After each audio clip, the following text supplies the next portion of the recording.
Si tu regardes une personne une fois, deux fois, trois fois, quatre fois, bah, tu es en train de communiquer avec cette personne. Le eye contact. Ouais. Est-ce que c'est forcément un signe positif d'attraction ou pas quand un homme ou une femme, d'ailleurs, des deux côtés, insiste un petit peu au niveau du regard? Si c'est un regard balayant, tu vois, comme ça, tu balayes, machin, tu tombes sur quelqu'un, tu as un échange de contact, tu as un contact visuel assez court.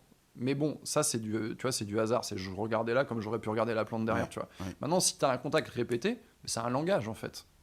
C'est-à-dire qu'il y a un truc intentionnel. Les yeux, on pourrait dire que tes yeux, c'est des mains, un bras avec une main. Et tu choisis ce que tu fais avec. Si tu regardes une personne une fois, deux fois, trois fois, quatre fois, bah, tu es en train de communiquer avec cette personne. Enfin, tu essayes de communiquer avec cette personne. D'accord. Mais ça ne veut pas forcément dire viens.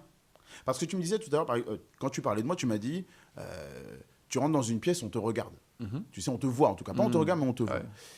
Moi, j'ai ressenti déjà des tenues vestimentaires, des robes, ou même un charisme général d'une personne Mhm. qui attire le regard, sans forcément que la personne, physiquement parlant, me plaise tant que ça, mais elle attire le regard. Ouais. Je la regarde un peu malgré moi. Mhm. Est-ce que, quand je fais ça, j'invite cette personne à venir ou pas? Ben, déjà, elle viendra pas.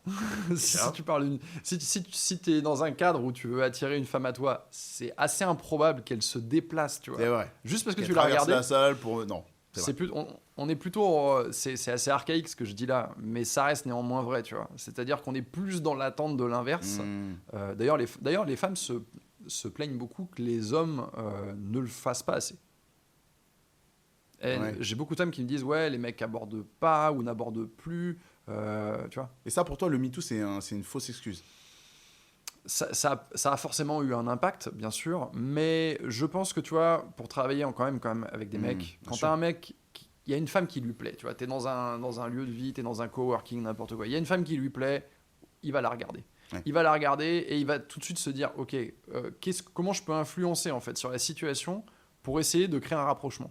Donc, il va utiliser tous les moyens qu'il a en son pouvoir. Donc, il va peut-être se rapprocher d'elle, il va peut-être demander un truc, un service, il va peut-être, tu vois, il va essayer de faire des trucs en fait. Une interaction. Même s'il fait pas une interaction, tu vois, directe et frontale, en disant, je voulais venir te parler. Ok. Même si, tu vois, il tourne un peu autour du pot, il va trouver le moyen, tu vois.